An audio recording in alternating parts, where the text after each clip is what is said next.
اگرچہ آپ کو معلوم ہے کہ ویسے انسان کو زیادہ مطلوب تو بیٹے ہوتے ہیں کیونکہ اس سے اس کا نام چلتا ہے، لیکن زیادہ محبت بیٹیوں سے ہوتی ہے۔ اس اعتبار سے اگر کوئی بیٹی جو ہے کوئی اپنے باپ سے فرمائش کرے تو بڑا مشکل ہو جاتا ہے باپ کے لیے اپنی بچی کا، اپنی بیٹی کی فرمائش کو رد کرنا۔ اس طریقے سے عرب والوں نے کیا سمجھا، یہ فرشتے جو ہیں خدا کی بیٹیاں ہیں، اور خدا اپنی بیٹیوں کی کسی فرمائش کو رد نہیں کر سکتا۔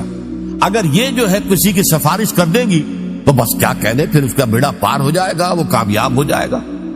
اس بنیاد پر انہوں نے فرشتوں کو خدا کی بیٹیاں قرار دیا، ان کی مورتیاں بنائی، لات، عزا، منات، یہ سب مؤنث نام ہے جیسا کہ میں نے آپ کو بتایا۔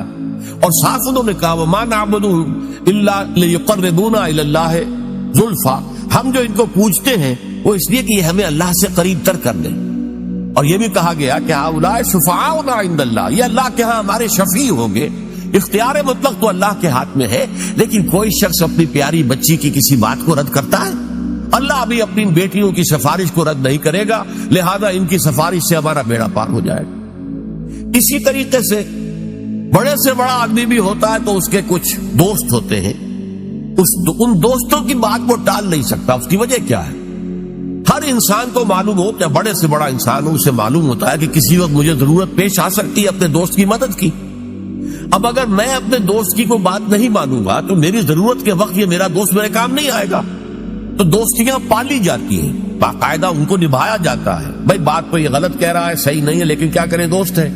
اب دوست کی بات کو لٹائی نہیں جا سکتی، ماننی پڑتی ہے۔ اسی سے تصور بنا اللہ کے اولیاء، اللہ کے دوست، جتنے بھی عظیم انسان گزرے کہ جو اپنی جگہ پر اللہ کے بندے تھے، بالکل اللہ کی بندگی ہی پر وہ فخر کرتے تھے، اور وہ اللہ کے سامنے سر تسلیم جو ہے جھکائے رکھتے تھے، لیکن ان کے تقوی، ان کے زہد کی بنا پر انہیں جب اولیاء اللہ قرار دے دیا گیا تو اللہ کے دوست ہیں، اللہ کے ولی ہیں۔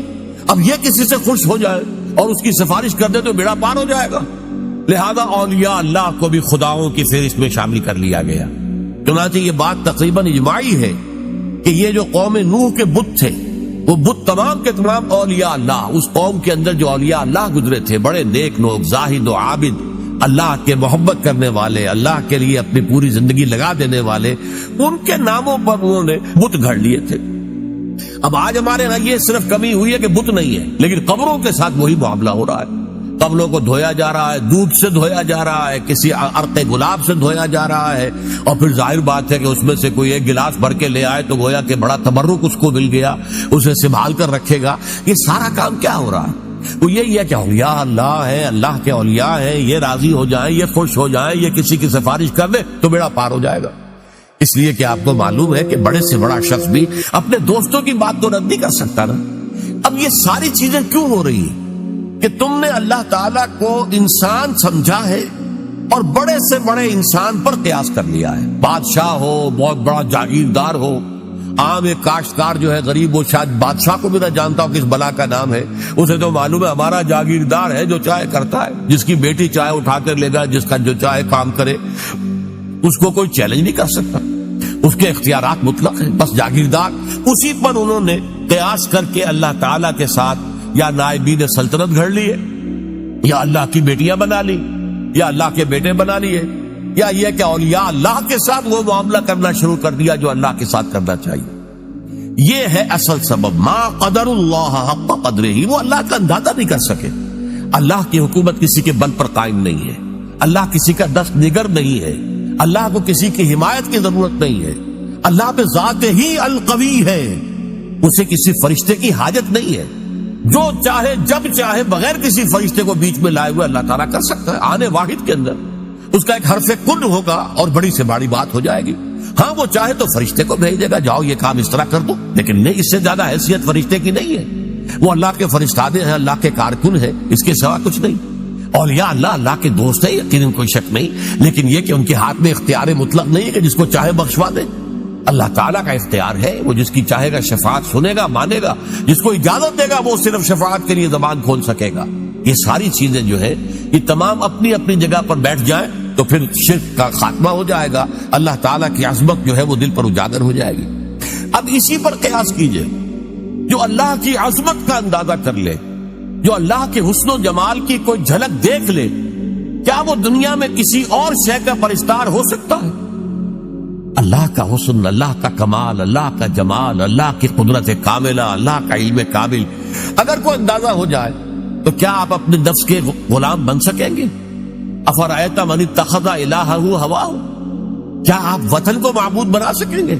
ان تازہ خداؤں میں بڑا سب سے وطن ہے، جو پیرہن اس کا ہے وہ مذہب کا کفن ہے۔ کیا آپ نیشنلزم کے بخار میں مبتلا ہو سکیں گے؟ کیسے ممکن ہے؟ کیا کوئی جھوٹا نظریہ جو ہے ایک تصور کے حسن مبہم پر ساری ہستی لٹائی جاتی ہے؟ کمیونسٹوں نے اپنی جانیں دی ہیں اس لیے کہ ایک آئیڈیل خواب ان کو انہوں نے دیکھا کہ کلاس لیس سوسائٹی ہمیں بنانی ہے، جس میں استحصال نہ ہو، جس میں کسی پر جبر نہ ہو، کسی پر ظلم نہ ہو۔ ایک خواب تھا، تصور تھا، وہ ایک دن کے لیے بھی نظام قائم نہیں ہو سکا، لیکن جن لوگوں نے اس تصور کے اور اس خواب کو قبول کر کے جانے دی ہے، آپ ان کا تصور کیجئے۔ ایک تصور کے حسن مبہم پر ساری ہستی لٹائی جاتی ہے، ساری ہستی لٹا دی، لوگوں نے جانے دے دی۔ لیکن یہ کہ اللہ کا اگر انسان کو اللہ کی معرفت کا کچھ حصہ حاصل ہو جائے، اللہ کی قدرت کاملہ، اللہ تعالیٰ کے علم کامل، اللہ تعالیٰ کا ہر جگہ ہر آن موجود ہونا، اللہ کا ہمارے ساتھ ہونا، ہماری رگے جاں سے بھی قریب تر ہونا، یہ ساری اس کی صفات کمال جو ہے اگر واقعتاً اس کی کوئی جھلک انسان دیکھ پائے، دیکھیے میں کہہ رہا ہوں دیکھ پائے، ایک یہ کہ عقیدہ ہے ہمارا، عقیدہ اور شے ہے، اگر آپ کو یہ محسوس ہونے لگے، اگر یہ آپ کا حال بن جائے، اگر یہ آپ کی وجود کے اندر سرایت کر جائے، تو یہ ہے پھر سب سے اونچا مقام، یہ ہے کہ جس سے پھر آپ بری ہو جائیں گے ہر نوع کے شرک سے۔ کیا فرشتے اور کیا اولیاء اللہ اور کیا انبیاء اور رسول، انبیاء اور رسول بھی اللہ تعالیٰ کے کام کے اوپر معمور ہے، وہ تو کامتے رہتے تھے کہیں ہم سے کمی نہ ہو جائے، کہیں ایسا نہ ہو کہ ہماری طرف سے تو کوتاہی نہیں ہو رہی، کہیں اللہ تعالیٰ کے ہاں ہم نہ پکڑے جائیں کہ یہ لوگ ایمان اس لیے نہیں لا رہے کہ شاید ہماری طرف سے تبلیغ اور دعوت میں کوئی کمی ہو رہی ہو۔ ان کا حال تو یہ ہوتا تھا۔ اولیاء اللہ کا معاملہ کیا تھا؟ یقیناً انہوں نے اپنی زندگیاں جو ہے لوگوں کو خیر کی طرف دعوت دینے میں صرف کی ہے، لیکن خود ان کی اپنی زندگی دیکھو، مکمل عبد تھے۔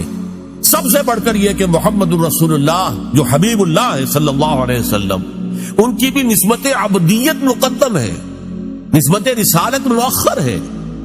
اشہد ان لا الہ الا اللہ وحدہ لا شریک لہ واشہد ان محمدا عبدہ ورسولہ، عبدیت مقدم ہے، رسالت مؤخر ہے اس پر۔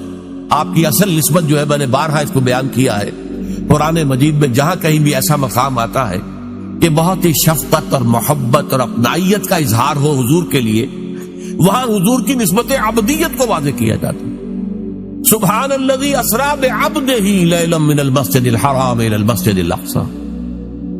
یہ کیا تھا؟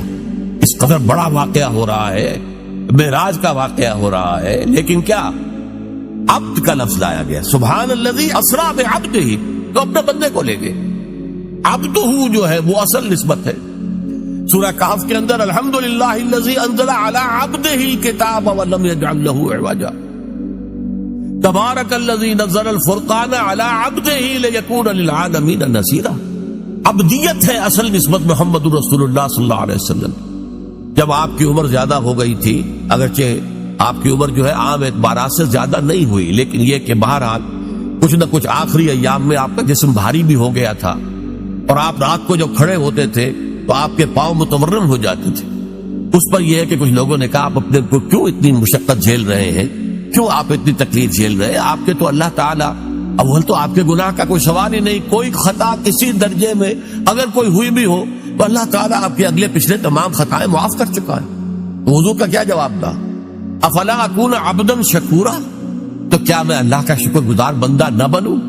اللہ کی نعمتیں جو مجھ پر ہوئی ہیں، جو انعامات ہوئے ہیں، اللہ نے مجھ پر جو فضل فرمایا ہے، اللہ نے مجھے جو مقامات عالیہ عطا کیے ہیں اور جو مزید عطا کرنے کا وعدہ کیا، مقام محمود یہ مجھے عطا کیا جانا ہے، میں اس کا شکر ادا نہ کروں؟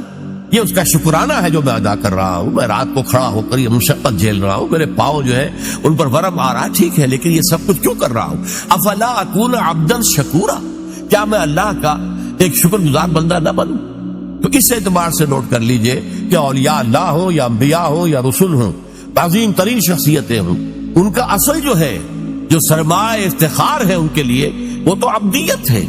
یہی وجہ علامہ اقبال نے بہت خوب انداز میں کہا ہے، جو معراج کی کیفیت کو بیان کیا کہ عبد دیگر عبدہو چیزیں دیگر، ما سراپا انتظار وہ منتظر ہو.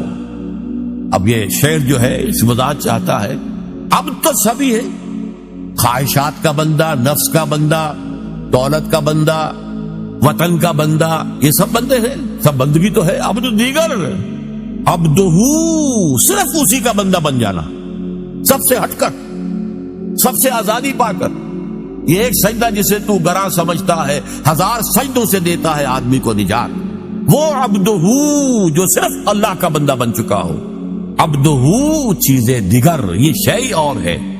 ما سراپا انتظار او منتظر. ہم تو ہمیشہ انتظار میں رہتے کہ کبھی اللہ کی کوئی تجلی، کوئی کرن جو ہے وہ ہم میں بھی نصیب ہو جائے. اور ان کا انتظار کیا جا رہا تھا شب معراج میں، ان کے استقبال کی تیاریاں ہو رہی تھی. ہم منتظر ہیں، وہ منتظر تھے. ما سراپا انتظار، منتظر عربی میں معنی ہوں گے انتظار کرنے والا، اور منتظر مفعول ہے جس کا انتظار کیا جا رہا ہو. وہ منتظر، ان کا تو انتظار ہو رہا تھا، استقبال کی تیاریاں ہو رہی تھی. تو اس چیز کو ذہن میں رکھیے کہ یہ زمین و آسمان کا فرق ہو جاتا ہے جب انسان صرف اس کا بندہ بن جائے. اور صرف اس کا بندہ کب بنے گا؟ جبکہ حقیقتاً لا مطلوب الا اللہ، لا مقصود الا اللہ، لا محبوب الا اللہ. کوئی درمیانی مقاصد ہو سکتے ہیں، آخری مقصد اللہ. چھوٹی محبتیں ہو سکتی، اولاد سے بھی کرو، بیویوں سے کرو، بیویاں شوہروں سے کرے، اپنے وطن سے بھی کرو، لیکن یہ کہ سب محبتیں جو ہے وہ ایک محبت کے تابع ہو جائے، اللہ کی محبت کے تابع. یہ ہے لا محبوب الا اللہ. محبوب حقیقی، محبوب مطلق اللہ کے سوا کوئی نہیں. مطلوب حقیقی، مطلوب مطلق اللہ کے سوا کوئی نہیں. مقصود حقیقی، مقصود مطلق اللہ کے سوا کوئی نہیں.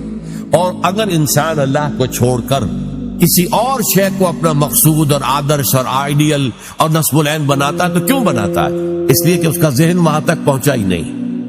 اس کے بازو میں اتنی طاقت نہیں تھی کہ اپنے کمند کو پوری اونچائی تک پہنچا سکتا. یلدا بکمند آور ہمت مردانہ، یہ ہمت مردانہ نہیں تھی کہ وہ جو ہے مطلوبیت اور مقصودیت اور محبوبیت کی کمند جو ہے وہ جا کر اللہ تعالیٰ کی ذات کے ساتھ چپک جائے. درمیان ہی میں کہیں اٹک گئی ہے، کہیں اپنے نفس کو معبود بنا لیا ہے، محبوب بنا لیا ہے، مقصود بنا لیا ہے، مطلوب بنا لیا ہے، کہیں وطن کو بنا لیا ہے، کہیں قوم کو بنا لیا ہے، کہیں کسی نظریے کو بنا لیا ہے، نظام کو بنا لیا ہے، انسانیت کو بنا لیا ہے. یہ سب جو ہے در حقیقت کیوں ہے کہ ما قدر اللہ حق قدرہ، وہ اللہ کا اندازہ نہ کر پائے، اس کے کمال و جمال کا، اس کے حسن کا، اس کی صفات کمال کا اندازہ نہیں کر پائے. دیکھیے قدر جو ہے عربی زبان میں اس کا اردو میں ترجمہ کریں گے، بلکہ انگریزی میں ویلیو، اور جب یہ ورب کے طور پر آئے گا ٹو ایویلیویٹ، ہر شے کی آپ ایک قدر و قیمت کا تعین کرتے ہیں. یہاں یہ ورب کے طور پر آیا، قدر ویلیو ہے، اور قدر جب آیا قدر یقدرو، اس کے معنی کیا ہے؟ To evaluate. تو یہ اللہ کا اندازہ نہ کر سکے، اللہ کے صفات و ذات کی کوئی جھلک جو ہے صحیح معنی میں دیکھ نہ سکے، اس لیے ان کی کمند کہیں درمیان میں اٹک کر رہ گئی ہے. ان کا مقصود و مطلوب ذات باری تعالیٰ کے سوا کچھ اور بن گیا ہے. اللہ تعالیٰ ہمیں حقیقی معنی میں موحد، توحید پرست ہونے کی توفیق عطا فرمائے.